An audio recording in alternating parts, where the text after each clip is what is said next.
जी मैं लौटूंगी राहुल महाजन। अब ये इस पूरी तस्वीर को जरा साफ कीजिए, क्योंकि मैंने जिक्र किया पिछले पूरे हफ्ते का और आप खुद इसके गवाह रहे हैं, आप भी चीजों को गो थ्रू करते रहे कि पूरा हफ्ता गुजर गया, बात मंगलसूत्र से, संपत्ति के बंटवारे से, हिंदू मुसलमान से आगे बढ़ती दिखी ही नहीं, और इस बीच दूसरे चरण का चुनाव भी निपट गया। तो दूसरे चरण के चुनाव में उम्मीद थी कि भाई जो वोट परसेंटेज है वो इंक्रीज करेगा, बढ़ेगा अगर इन मुद्दों का जनता पर इंपैक्ट होगा तो, लेकिन वो परसेंटेज और घटा। ये क्या इंडिकेशन है?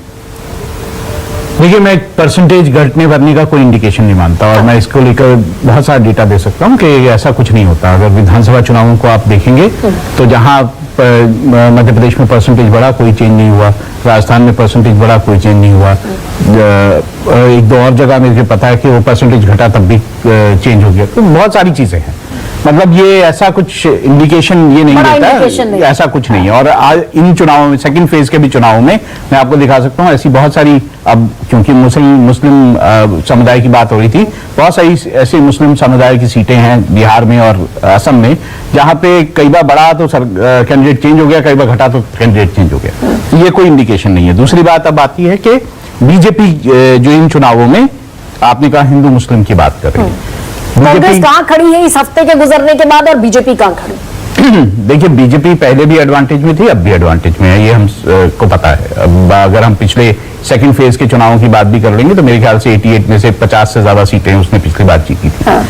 तो हम बात करें क्या बीजेपी मुस्लिम, जो बात हो रही है कि हम मुस्लिम हिंदू सब कुछ कर रहे हैं, तो क्या बीजेपी अपनी जो कोर बिलीफ है उससे कुछ अलग कर रही है?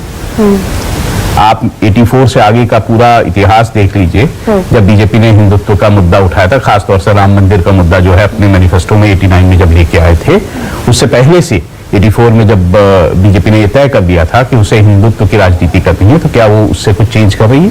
लेकिन आरएसएस से निकली हुई, आरएसएस से निकली हुई एक पार्टी जो कि कोर में ये बिलीव करती है कि वो हिंदुओं के लिए काम करती है, या हिंदुत्व या हिंदुओं का जो पक्ष है उसे आगे रखती है, उससे इतर कुछ कर रही हो तो बात है। नहीं, लेकिन पार्टी करे, प्रवक्ता करे, छोटे नेता करे, वो समझ में आता है, लेकिन अगर देश के सबसे बड़े पद पर बैठे हुए व्यक्ति से हम इस तरह की भाषा सुने, इस तरह का बयान सुने, जैसे राहुल गांधी ने बयान दिया प्रधानमंत्री नरेंद्र मोदी को लेकर, आपत्तिजनक बयान है, उसमें भाषा की सारी मर्यादा, सारी हदें खत्म कर दी गई, उस पर ऐतराज होना चाहिए। तो ठीक इसी तरह जब 80-20 की बात सबसे बड़े पद पर बैठा हुआ व्यक्ति करे, ऐतराज होना चाहिए। और चुनाव आयोग भी अंडर लॉक है क्या? नड्डा को नोटिस भेजकर और नीतीश्री कर ली करता नहीं, वही चुनाव आयोग की बात हम अलग से करेंगे। लेकिन क्या जो प्रधानमंत्री नरेंद्र मोदी हैं वो जो है वो हिंदुत्व प्लस विकास के एजेंडे पर नहीं आए? जीत के तो इसी एजेंडे पे आए हैं ना।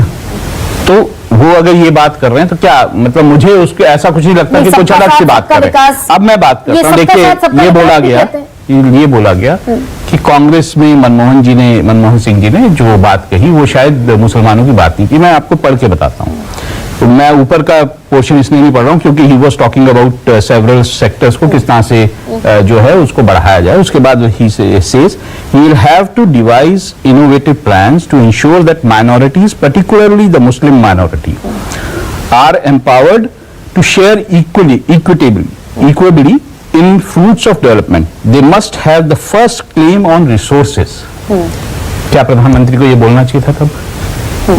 देखिए, फिर हम अगर इन चीजों पे आ जाते हैं तो फिर हमारे को बात करनी पड़ेगी किसने क्या बोला। अगर प्रधानमंत्री यहाँ पे नरेंद्र मोदी जो है वो हिंदू मुस्लिम की बात कर रहे हैं, तो उस वक्त भी उन्होंने जो बात की वो एक मेजॉरिटी को, हिंदू मेजॉरिटी को लगेगा तो वो प्रधानमंत्री जो है मुस्लिम की बात संस्थाएं हैं। राहुल जी उस पर नहीं, अभी मैं खत्म नहीं, अगर प्रधानमंत्री मैं ऐसे बात करता हूँ, देखिए फिर बात करते हैं, मैं इसमें एक बात करता हूँ उसके बाद बोलिए। ठीक है, क्या मुसलमान बीजेपी के लिए वोट करते हैं?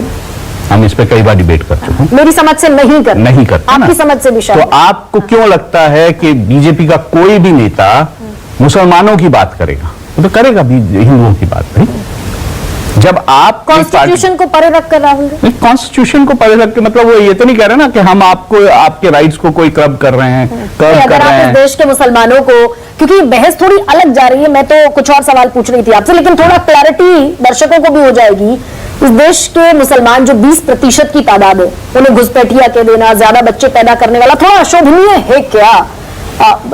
डिग्निफाइड आप घुसपैठियों को सबको जो हिंदुस्तान के मुसलमान हैं उनसे क्यों जोड़ रहे हैं? हमें क्या पता नहीं है कि पश्चिम बंगाल में जिस तरह से बांग्लादेश से घुसपैठ हुई है, वो लोग किस तरह से अपने वोटर कार्ड और बाकी सब बना के वोट करते हैं? क्या हमें नहीं पता है बांग्लादेशी किस तरह से दिल्ली जैसे स्टेट्स में भी बहुत आयत में है आके घुसपैठ करके? नहीं तो आप ये क्यों कह रहे हैं कि वो देखिए, मैंने कहा था अटल बिहारी वाजपेयी ने कि हम सारे आसाम अकॉर्ड के बाद, ये तो जिस समय पहला चुनाव लड़े अटल बिहारी वाजपेयी 96 में, उस समय कहा था कि हम सारे अवैध प्रवासियों को खदेड़ देंगे, बाहर भगा देंगे। तो क्यों अब आज तक वो देश में? मैं तो कह रहा हूं कि कर देना चाहिए था। अब अगर आप एनआरसी लेके आते हैं तो किस लिए लेके आना चाहते हैं? एनआरसी इसीलिए लेके आना चाहते हैं ना कि आप जो है बकायदा आइडेंटिफाई करें उन लोगों को जो कि घुसपैठ करके आए हैं देश में, इसीलिए आना चाहते हैं ना। और उसका विरोध होता है कि नहीं, इसको नहीं लाना चाहिए। तो मैं कह रहा हूं कि जो पार्टी जिस प्लैंक पे जीत के आई है वो उसी तरह की बात करेगी। और इस वक्त जब 2 फेजेस के चुनाव थे, अगर आप उसको बड़ी ध्यान से देखेंगे तो उसमें बहुत सारी सीटें ऐसी हैं जो मुस्लिम बहुल्य सीटें हैं। ऐसे में बीजेपी तो ये करने की कोशिश करेगी ही। तो फिर चुनाव आयोग उसको हेट स्पीच मान रहा है? बिल्कुल। और चुनाव आयोग कहा नोटिस किसी और को दे देता है? चुनाव आयोग कहा कि उन्हें देना चाहिए, प्रधानमंत्री को नोटिस देना चाहिए, बिल्कुल देना चाहिए।